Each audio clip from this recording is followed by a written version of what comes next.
welcome to Rebel Ants Radio.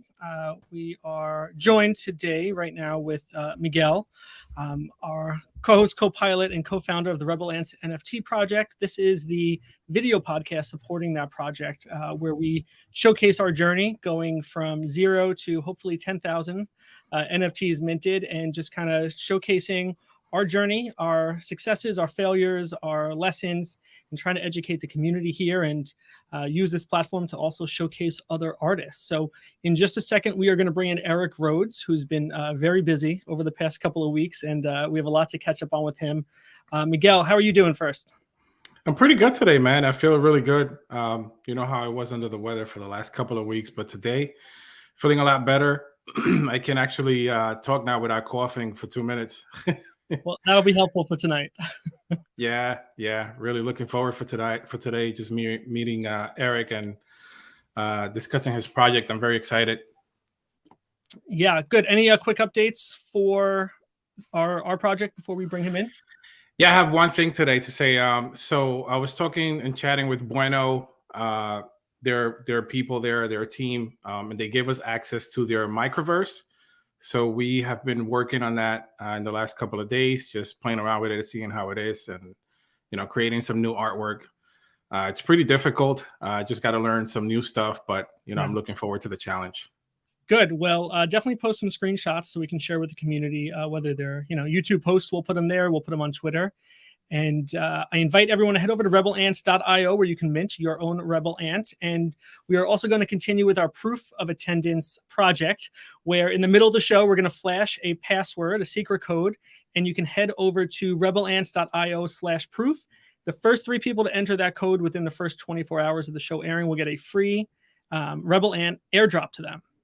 So please listen and watch through the show.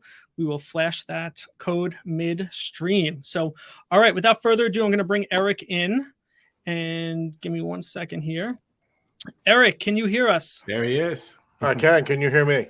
Yeah, man. Welcome. Yes. Pleasure to have you. Sorry, what's that? I said pleasure to have you. Yeah, great to be here. Welcome. It's been a wild couple of days. So it has. We're going to dive into it. I probably had like 45 things I wanted to talk to you about. I was going to not even invite Miguel to this conversation. I just wanted to go through my questions, but we'll try to cover as much ground as we can here and respect your time, respect our listeners' times. And, it's funny because we all live like 20 minutes away from each other, which, Eric, we discovered on our pre-call. So one day we could do this in person. It was funny because Kevin calls me at work. He usually never calls me, and he's like, dude, you're not going to believe this. Eric's from New Jersey. I'm like, what? Yeah, like 6 miles or 8 miles from each other.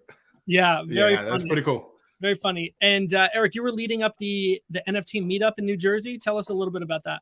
Yeah, so about this time last year, my friend and I, Bo Blaze, he was my partner in this, and we had decided, like, we're sort of coming out of COVID, so we wanted an opportunity to sort of connect with a smaller group of people in the space, and so we started NJ NFT, which was just a small meetup group in Lyndhurst, New Jersey, but it just didn't work out. So hopefully we'll start it up again, but we'll see.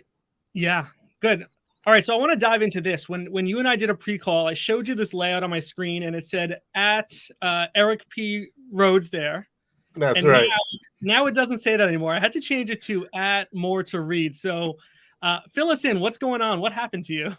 Yeah, so I lost access to 14,000 followers. My account was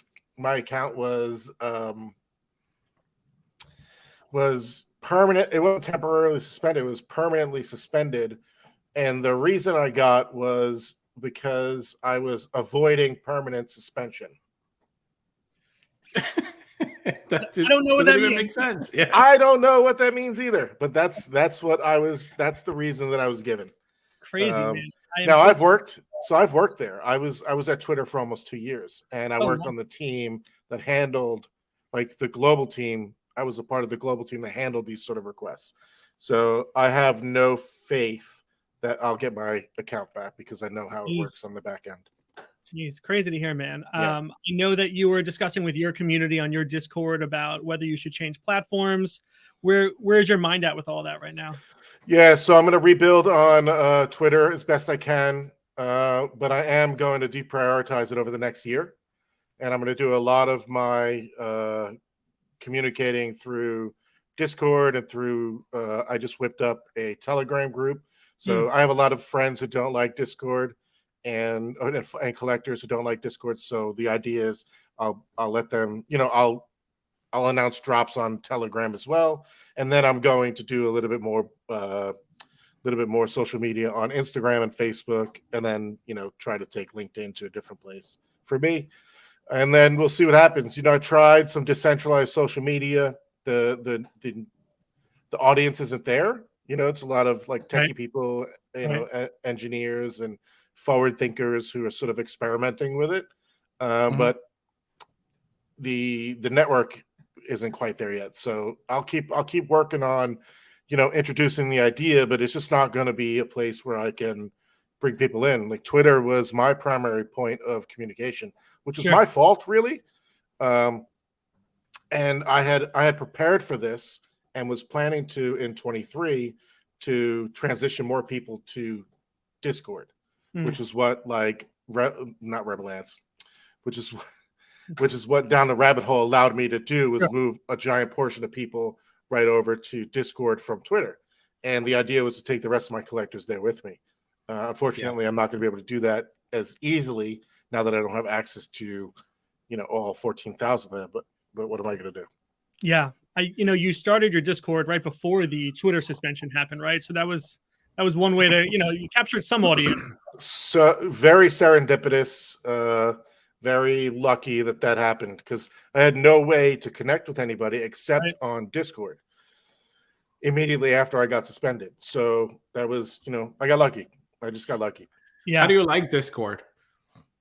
I've had a couple servers before. I've whipped up a couple before. I've gotten rid of them. I like it for the ability to have conversations in different channels, to give people like unique access through what the hell do they call them? Roles. The roles. Thank you.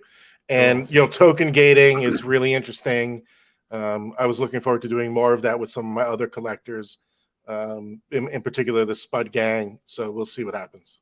Yeah, I feel like Discord is like really difficult to navigate if you don't know anything about Discord at all. Like when we first started learning about Discord, it took us like weeks to try to figure out how to just set it up without getting hacked. Yeah. So I'm quite fortunate in that I've set up 3 and I got rid of 3 already. So I had one for another project, but I got rid of it. So I was sort of well versed in kind of whipping it up quickly and being able to gate it enough to avoid being hacked, and then just go from there. Yeah. How did you learn that? I mean, Miguel and I, it was all DIY. How did you learn that stuff? DIY. Yeah.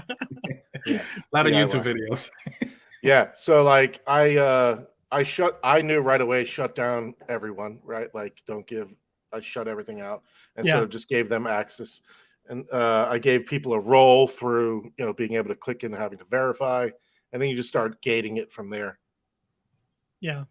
So you had mentioned rabbit hole, down the rabbit hole. That's what we've got up on the screen here. So that's correct. We've got a lot to cover before that, but let's just hop into down the rabbit hole. So you launched this a couple of weeks ago, and I shared with you that I don't even know how I came across the first post that you made about that, but I was like hooked instantly. I was like, all right, I'm going to get some. I don't know where this journey is going, but can you give us and our audience the 30-second elevator pitch on what is Down the Rabbit Hole? Yeah, so Down the Rabbit Hole is a series of illustrations that are inspired by Alice in Wonderland. I've always wanted to do my own spin on Alice in Wonderland, particularly inspired by Salvador Dali's own illustrations that he did for the book in, I think it was the 1960s or 70s. I don't really remember. Sure.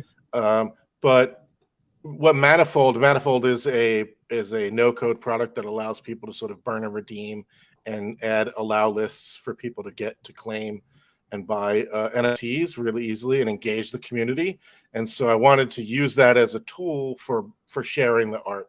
And so this is really a merger of my love of traditional art and illustration bringing a community element into it, and then sort of just inviting the collectors to come on a journey with me. Yeah, it's very intriguing so far. It's a little different than your traditional PFP project. Yeah. So the price you set for the rabbit is 0.004 ETH, and I guess the idea that I've picked up on so far is you need a bunch of rabbits to kind of get through this. So how did you settle on that price point? That's a great question. It was what can I realistically run the project for?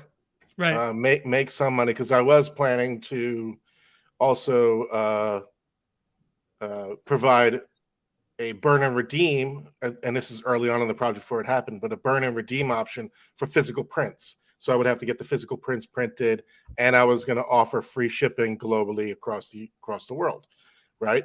So I needed to think about what could I make on the back end for me, but also have enough money to deliver the project's final one of the project's final outputs, which is illustrations for every single illustration I drop. And so right now there's planned 20 something illustrations. There will be more. So wow, it's pretty cool. I honestly think it's a really cool project because it's very interactive, right?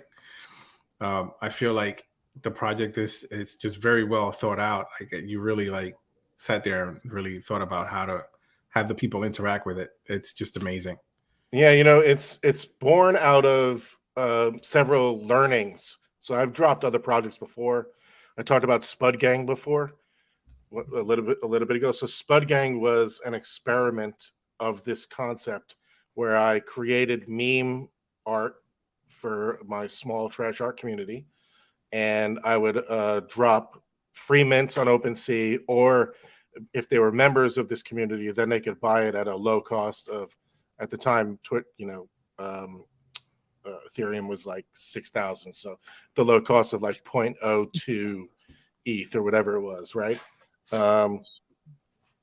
And so the idea was just engage with the community, and I learned from there, which I had to manually input all the addresses. So I had 99 members, and I was manually inputting into OpenSea every single free mint, because OpenSea you could have an NFT that was purchased, that could be purchased by somebody very specifically at an address. Yeah. Yeah. So I was doing that 99 times for every single NFT. And then when Manifold came around, I was like, wow, I could really, there's a lot of free time that gets that's given to me by Manifold's no-code solution. And wow, I could really interact with the customers, but my audience, and my collectors and my friends, and just have fun with it. And we're sort of in this, it's really I call it a slow art revolution. It's the antithesis of the hype-driven NFT, PFP mindset that a lot of people came into the space with, right? So where you're grinding for a whitelist, where you're trying to be involved in the community before you even get anything. In my community, it takes one rabbit for 0.004 ETH, which if I do the math quickly is what, $22 or something like that.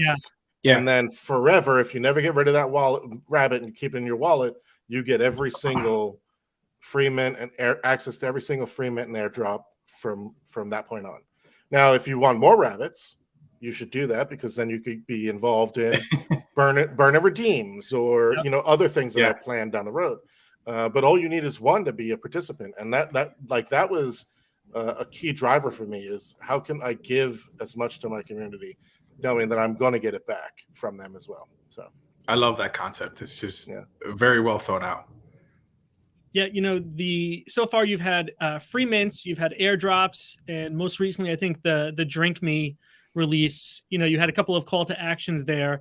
So for the rest of your releases, do you have a very clear roadmap? Are you kind of adjusting as you go, making it up as you go? What do the next 20 look like?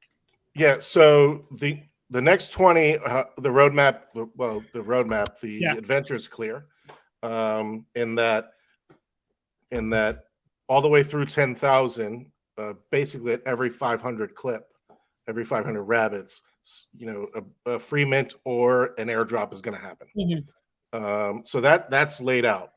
And then every 4 illustrations that are created, then the print passes are released for those 4 illustrations, and so that's laid out as well. I do have an idea already and conceptually of how I wanted to reduce the supply of rabbits after we get through the 10,000, and that's where there'll be more of like have you seen the Lascaux art kind of thing that's going on? No, tell us. Yeah, so we don't know who we don't know. Somebody knows who he is. Sure. He sold some artwork or they sold some artwork on Super Rare for like 30 ETH. Unknown. Somebody clearly knows, but they're also doing this burn and redeem sort of adventure where they're reducing the supply. I was planning to do that before Alaska, but clearly people are really interested in that. Yeah. And so I won't give away what that mechanism is going to look like, because that'll be announced a little bit before the 10,000 rabbits get sold. But what will happen is at the end of it, one person is going to definitely walk away with a original illustration. So Great. That's sort of like one of the things that I'm looking to do. Yeah, and are you able to see how many people have burned up, in that first round of burn and redeem, and kind of get a sense of, the scarcity is obviously increasing every time somebody does that. So is it at the level you were expecting at this point? Yeah, it's totally no. It's well, that's a great question. So I wasn't sure the print passes would sell out. Yeah, they did. Yeah, I thought that it would be a slow burn over time, especially since I had already announced that all illustrations will have print passes, right? So I was thinking, but people really loved the idea, apparently, and the rabbit print pass got sold out in 8 minutes. So it was only 25 editions. Wow. Yeah, so 8 minutes, and then the rest of them in 3 hours. The remaining 3 in 3 hours sold out. So I was quite surprised by the speed at which that happened. But the numbers in my head, especially if every print pass across time gets sold out, it'll be about 50% supply of the rabbits. So we'll go from 10,000 to 5,000. Wow. Over time. Yeah. And so, people will have fun there. Not everybody wants to participate all the way down, as we go. Well, I keep calling it the burn and redeem adventure because I don't know how else to describe it yet. Yeah. But when the 10,000 gets sold, then we start getting into the ultimate adventure where people are really in the rabbit hole with us. Yeah. So cool. I'm curious to know how you got into NFTs in the first place. Like, what drove you? Pure into luck. NFTs? Yeah, honestly, pure luck. I literally was just getting back into art. So I spent an entire career in design, tech and in book publishing, doing website design, then customer experiences, user experience design, then customer experience design, and then ultimately service design. So I have an entire design career in the tech space. Wow. And I had burned out at Twitter, and there were some other things going on in my life. This is where sort of the mental health, the reason I talk about my mental health journey so much is because it's played such an important role in where I got to today. So I had burned out at Twitter. My marriage was falling apart.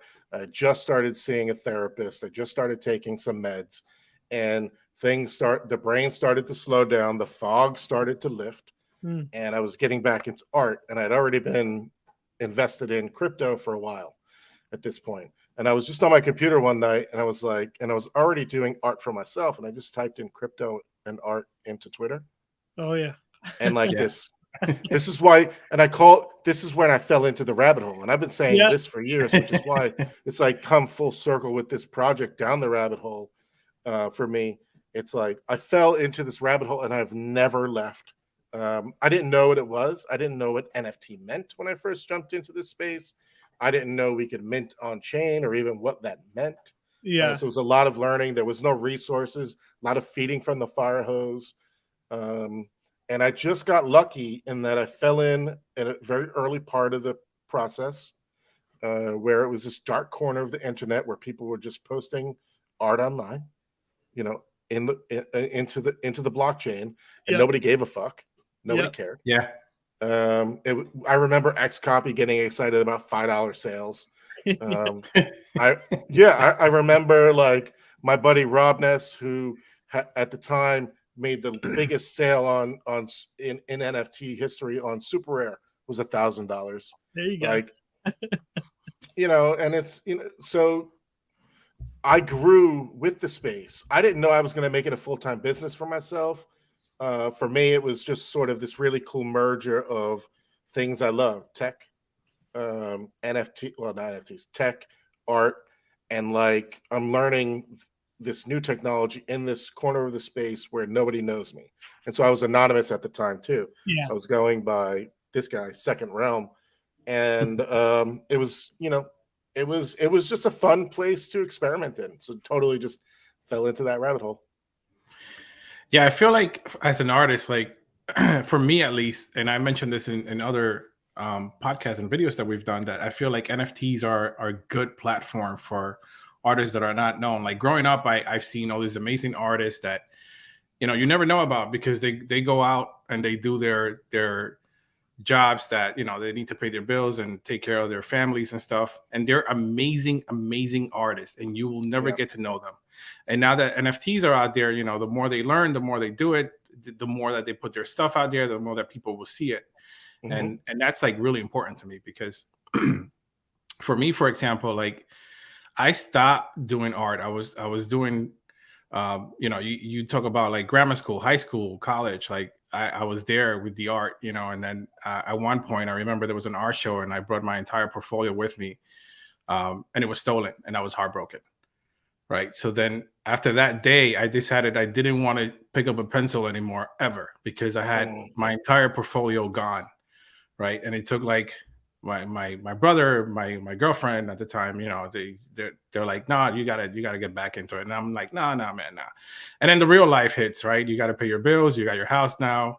You got your family you got to take care of. And you kind of forget about that and put it in the back burner. And then once you hear about NFTs again, like I remember one day I was talking to Kevin, and we were really big crypto guys for a very long time. And I called them up and I said, hey, man, like we got to really do this now. I got some art now. Yeah. let's get into it. And it was just like that. I just started drawing again. It's weird really, how it happens. Well, you know, the inspiration, right? It's being inspired by and feeding on the energy that's happening. What I think is the thing that is great for artists, in particular in the NFT space, is the energy with which we can create around other creators and share that artwork in the same space together, in the same marketplace together with the big boys. You're not the only thing that's stopping you from gaining access to Super Rare, for example, is their gate, right? But once you're there, you're on that same platform, you know. Right. But that doesn't stop you from minting on Rarible or Tezos and Object and all these other blockchains and generating interest and getting people excited about your work. It's a community. It's a community with a marketplace, and it's a community where people are buying from each other. It's not like where you're showing art on Insta and having to hustle each and every post. You know, I mean, you should hustle here too. It's just a little bit different because the marketplace is there for you, for them, right? Like it exists in one site that you can go to. Here's a marketplace. Insta is like, you know, it's not really a great marketplace. Yeah, anyone who's on Rarible or, you know, even talking about NFTs, you know, that's your captured audience right there, versus Instagram is, you know, the entire world. So the NFT crowd is obviously a little more focused on that. And you're right, the audience. It's a great community too. I found a lot of great friends, a lot of great supporters in this space. There are some, you know, haters out there, and that's fine. Sure. We don't have to acknowledge them. We don't have to I think at some point they're going to be doing NFTs and they won't even recognize it. Like they'll be on Instagram and Insta will turn their shit into an NFT. They won't have any clue that it happened. You know? Yeah, That's true. Yeah. yeah. So speaking of some of that negative feedback and the mental health, how do you filter out or decide what you filter in? You know, you could go down this rabbit hole of the NFT crypto world all day and really get consumed by it. And you making yourself so public and putting projects out over time, how do you filter in and filter out, or decide what you allow into your world? I'm really intentional about who I respond to, like I have and how I respond. So I've been really trying. Do you know anything about Dale Carnegie? His book, How to Win Friends and Influence Others, all that. There's 3 lines in it. I'm not like shilling, self-help Dale Carnegie stuff here, but there's 3 lines in it that I think help really drive me in the way that I communicate with people. And I just put it here, but it says, don't criticize, don't complain, and don't condemn. And I think about that each time I interact with someone. I am, I have like, I'm about to get into a conversation with somebody who thinks differently than me. And so sometimes that stops me completely because I have to think about, why am I responding? Is it a visceral reaction? And I'm using the platform to sort of react at them, which I can do. I've been known to be curmudgeon. I've been known to be an asshole. I've been known to go after things that I really want to fight for. And over time, I've realized that the best way for me to filter out these things is to not invest the time in interacting with the people. So I don't block people on Twitter, but I do use the mute button viciously. And let me tell you something. The amount of the feed that comes in is so quiet. And I don't really miss anything because, the good stuff always finds a way of bubbling itself up to me. So yeah. It was one of your more recent podcasts. You were talking about sort of the counterculture and, is it a superpower to have that opposition and kind of recognize that you're just against the grain in most cases. And as I was listening to that, I was thinking, even though I feel that way in many points of my life, I just stopped talking about it was the easiest way to not create that friction. It's like, it's still a part of who I am, is just thinking differently about certain things, but whether it's religion or politics, it was just easier to not bring it up because I'm not changing anyone's mind, right? It's really hard to change someone's mind and not instigating those things. Whereas my younger self would instigate those things. I would just go in guns blazing, ready to tear down and say some really terrible things. I've turned that off. Maybe it's being an adult or being a father or whatever it is, but I think not. Well, it's your priorities.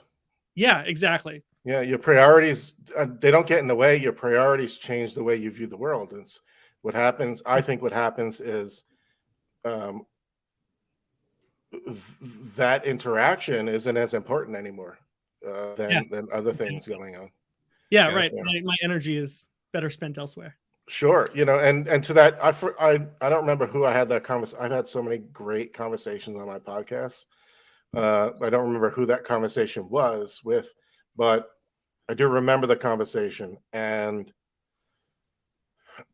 I do think there is a superpower in going against the grain. I think today I let my art do the talking as opposed to my mouth. When I first started out in NFTs, I was letting my mouth do a lot of the talking, or my words.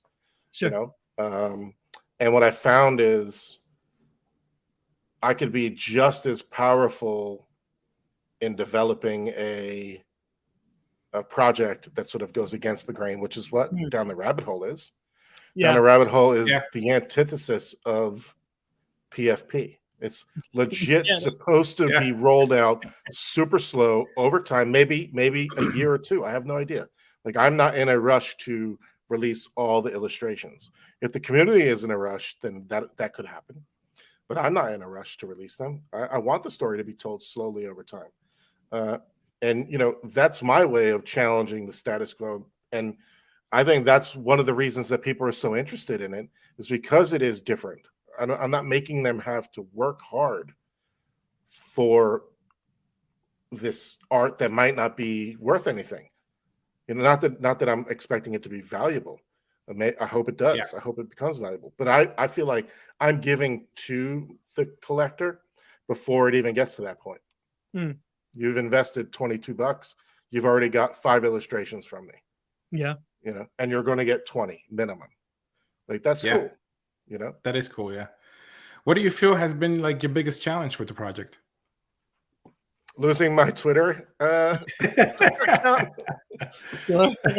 Yeah, the biggest challenge, actually, and I can the other thing I can answer here is the biggest challenge was people's perception of 10,000. Right. So I have a popular, a collector of mine who did not like, for whatever reason, anytime I try to do anything outside of a box that he expects me to be in, he sort of attacks me.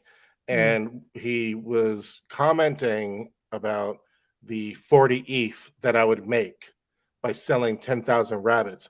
And he didn't believe that I would be able to sell 10,000 rabbits without knowing what the project was going to be about. And I intentionally did not share what the project was because I wanted it to grow slowly. I wanted to generate interest, but I also wanted to leave room and space for if it didn't kick off. Yeah. I didn't invest a whole lot of time and money either.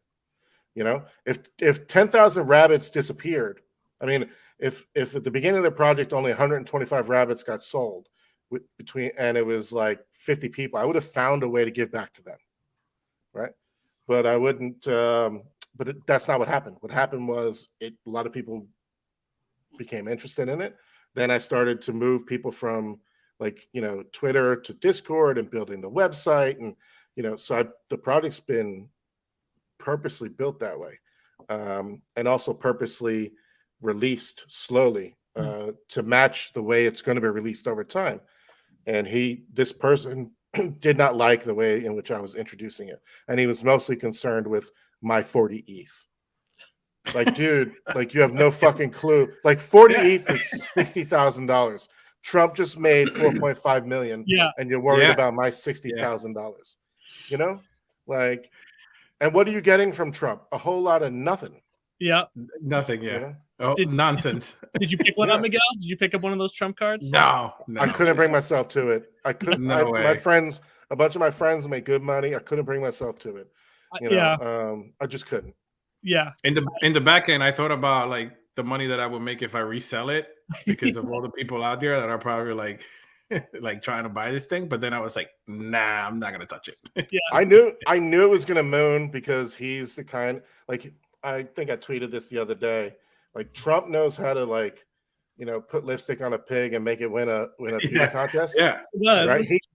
He could polish a turd. You know what I mean? Like, he really knows. Like, he knows how to sell.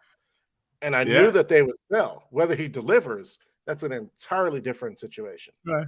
Yeah. It's where me, I'm trying to deliver straight up front, right? Yeah. And trying to give back almost immediately. Yeah. Like, I don't like those big projects. Like, I don't really buy from like huge projects like that. It's just the only project that's interesting lately is the one from Scottie Pippen that I was a big fan back in the day. So, I want to see where that goes. Yeah, I think Trump's is the antithesis of our little project, right? We're the little guys. Yeah. He is the complete opposite of that, right? He's got the biggest stage in the world. So let me interrupt us real fast. Drop our secret code for this episode of Rabbit. So head over to rebelants.io/proof. Enter the code Rabbit. It'll automatically connect and find your wallet. And if you fill this out within the first 24 hours of the airing of the show, we will reward the first 3 people doing so with a free airdrop. So secret code for this episode is Rabbit. So Eric, let me give you a weird question. When I tweeted at you saying, "Oh, it'd be cool to have you on our show," why did you say yes to that? We're nobody's. Why were you interested in this? You have your own podcast. I do, yeah.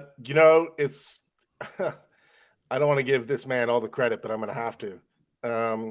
It was Gary V said something in a chat or a talk years ago, and it always stuck with me. And I will take every opportunity to talk to big and small, uh, because it creates relationships, Nice. And for me, at the end of the day, as an artist, one-to-one relationships matter. Yeah. I can't hide behind a non-drop. Like, I'm not in a non-team hiding behind a failed project. Like, I put my shit out there, and it's Eric Rhodes, this fucking Yep. face Yeah. that gets, if Yeah. it's a failure, Yeah. it's on me, and people, Yeah. right? And so for me, the interpersonal connection matters. And and then I was rewarded actually by Gary himself, who came on my show. Oh, wow. A Oh, nobody. wow. Yeah, a nobody, right? I was a nobody, but people knew me in the NFT space. And he came on my show one day, and that was really great. That's awesome. But that's why, I'll take any opportunity to chat with people.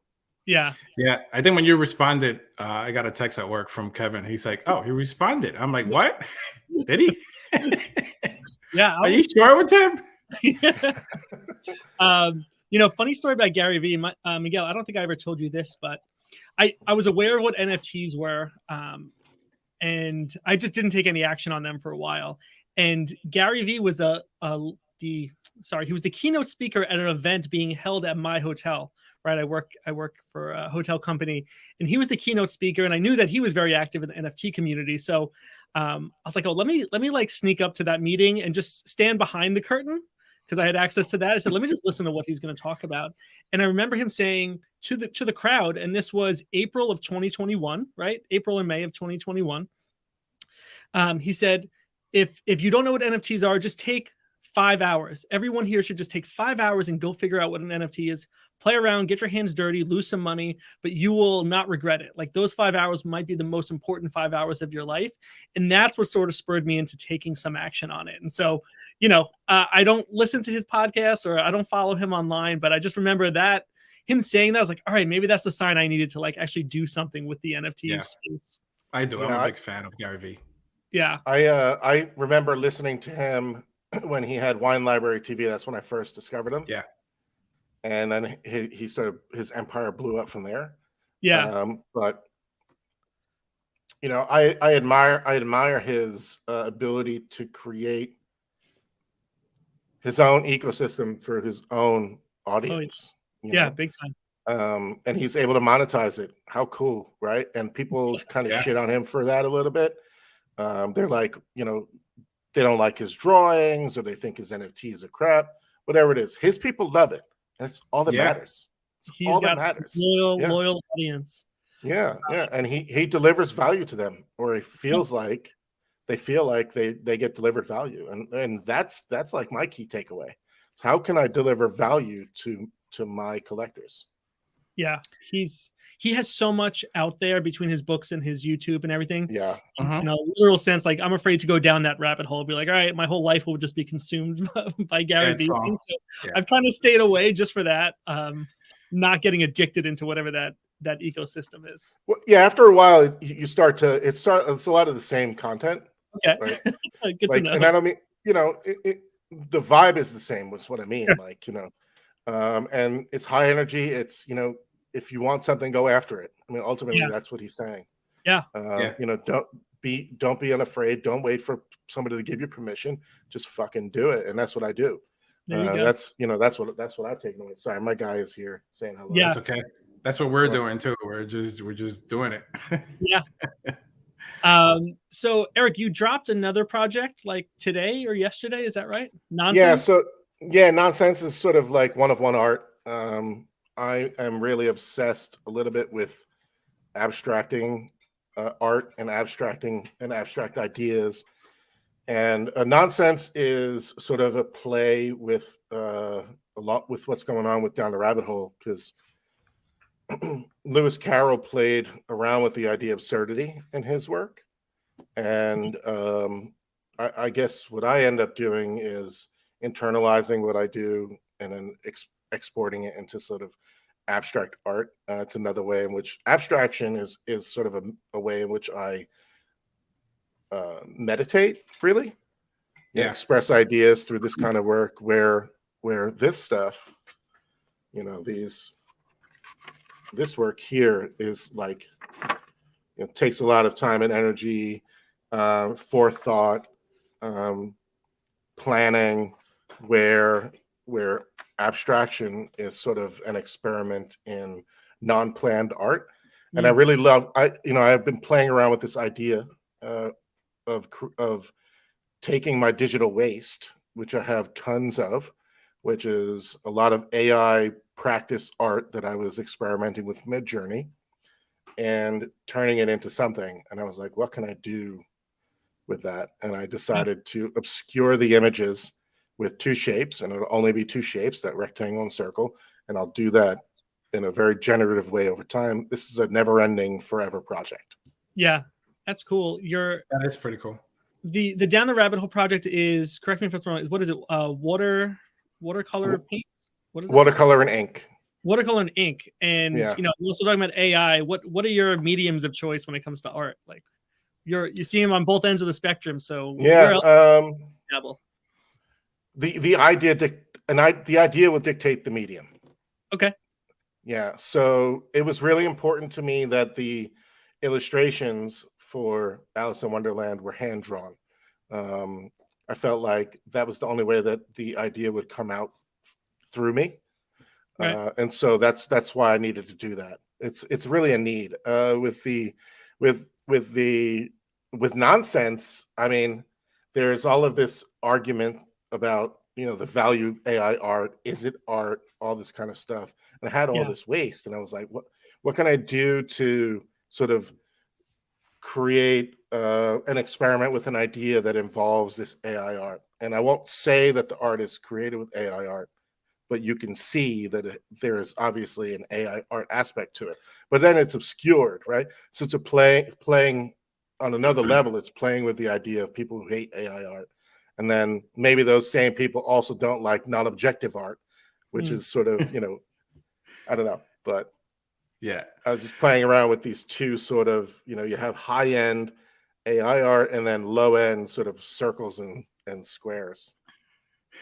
When you do digital art, what are your tools? Like, what is your tools of preference? Yeah, I use Pro Tools for illustrating. Pro Tools? Yeah, Pro Tools. Pro Tools? What's it called? Procreate? Procreate, maybe? Oh, yes, okay. Sorry. I use Procreate for illustrating on the iPad, but I use a lot of photo manipulation and digital illustration finishing products and projects in Photoshop. It's been my primary use for illustrating for 20-something years and creating design work. A lot of my abstract work that I do is heavily influenced by my web and graphic and user experience design. So, and all that work happened before we had things like Balsamic and all these other UX tools that exist now. Yeah, I use Procreate. I mean, I really like their simplicity of just in the iPad, how it's just very simple to use. Yeah. I started doing, I was thinking about doing something, what was I calling it? Vintage Skulls. And I was going to do a Vintage Skulls PFP.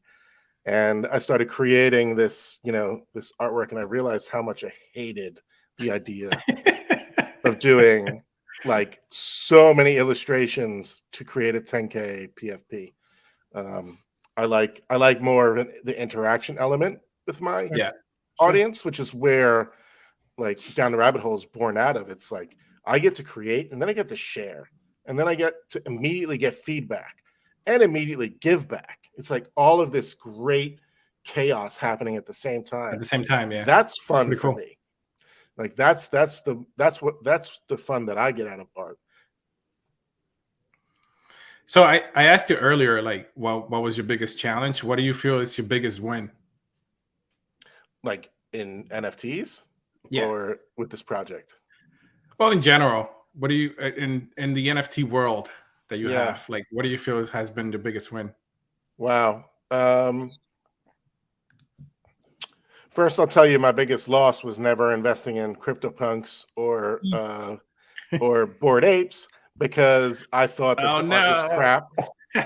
I thought the art was crap, and I was like totally being like a judgy, assholey art dude, and I was like, Yeah. I'm not gonna Yeah. buy that. It doesn't look good, you know. I don't like it. That's crap. Blah blah blah. You know, stupid mindset. And then, so I did that for punks, and I was, and then ultimately realized my regret. And so this was where my biggest win comes in. I got most noticed for a project called Unofficial Punks, and it was one of the first derivative PFP projects that sort of got people excited about creating derivative artwork. And this I launched before Apes. Derivative PFP style artwork, and it created the alt punk, this alt punk movement, which was all of a sudden it felt like artists were empowered because I launched this project of 98, you know, unofficial punks. People were empowered to create their own sort of punk derivatives. So unofficial punks was really sort of the I'll take credit for it. Yeah, it was the first project that sort of launched the derivative culture that we see now. I got a lot of shit for it. Yeah. The punk community hated it. The punk I'm community sure. called me a money grab. The punk community called me a fraud and said that I was stealing. And what's really interesting now is the derivative culture is a part of the NFT culture. Yeah. Yeah. Absolutely. 100%. And I will take credit for introducing that at scale. That's cool. Yeah, I mean, now when you go into like OpenSea or any of these platforms, all you see is like you see a million different kinds of apes now. Like, Yeah, this is crazy. And it's great, you know. There are some really good ones, and you know, it gives people an opportunity who maybe can't get into a floor ape for 68 ETH Right. or whatever it is today.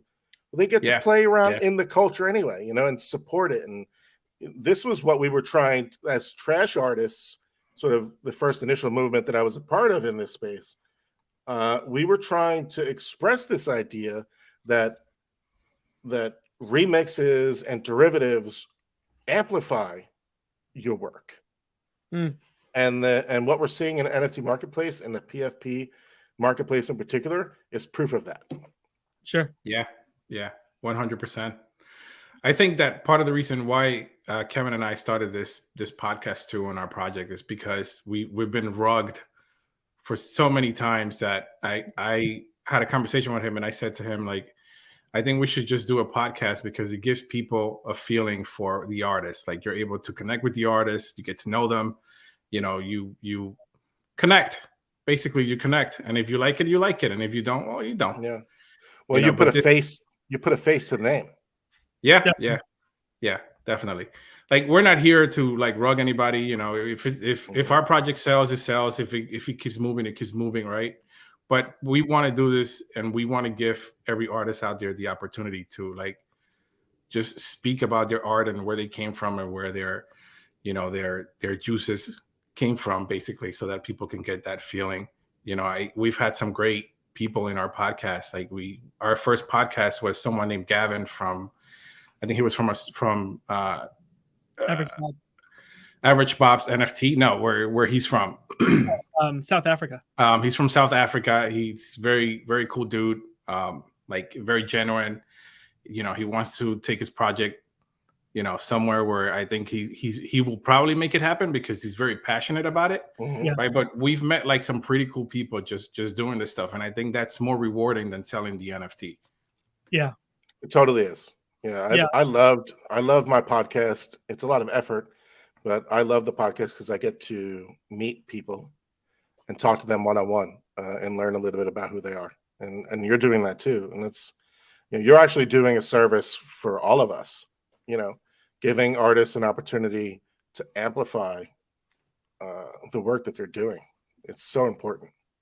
Yeah, Yeah, we'll talk to anyone. So if anyone's listening and they want to jump on our future episode, hit us up on Twitter at Rebel Ants And yeah, we want more and more guests. We'd love to have a full lineup of people.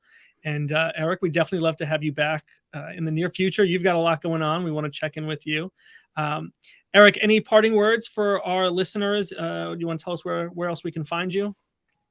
My Discord, it's discord.gg/Eric P. Rhodes. But other than that, just go out and be unafraid to create. Yes. I'm not going to tell you to go buy my art. I mean, it would help me, but you don't have to. Go and buy an art from an artist that you like. That will go that will go longer in how you enjoy the space than anything else. Yeah, definitely, including a Rebel Ant, right? Rebelants.io, and you can mint a Rebel Ant. And Eric, I shared with you on our first call that I was one of those print pass redeemers. So admittedly, it was like 3 a.m. I didn't really know what I was clicking on. I ended up selecting the rabbit hole as my print, and I was like, oh, I really wanted the key, but I never got the rabbit hole NFT. So I was like, maybe I'll keep the rabbit hole because it'll kind of help fill in the missing NFT and it'll put up on secondary. But I was like, all right, I'll keep the rabbit hole, the real one.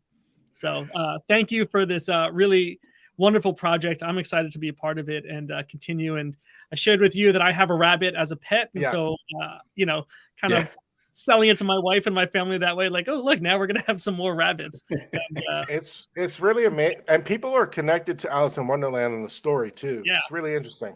I wasn't expecting that. Good. All right. Well, thank you so much for your time. It was great chatting with you. Miguel, any final words? Yeah, man, I just wanted to say thank you for coming on board and just speaking with us. I really appreciate it. You have 2 huge fans here, so hopefully we get to speak to you again in the future. Absolutely. I can't thank you enough for doing this with us. Yeah, appreciate you amplifying us as well. So anyone who's listening, please like and subscribe to the channel. You can subscribe to the podcast on all the major podcast platforms, Apple, iTunes, Spotify, Overcast. Please join us there and follow along. And with that, we will see you next week, and have a great night. Thanks, everyone. Thank you, everybody. Thank you.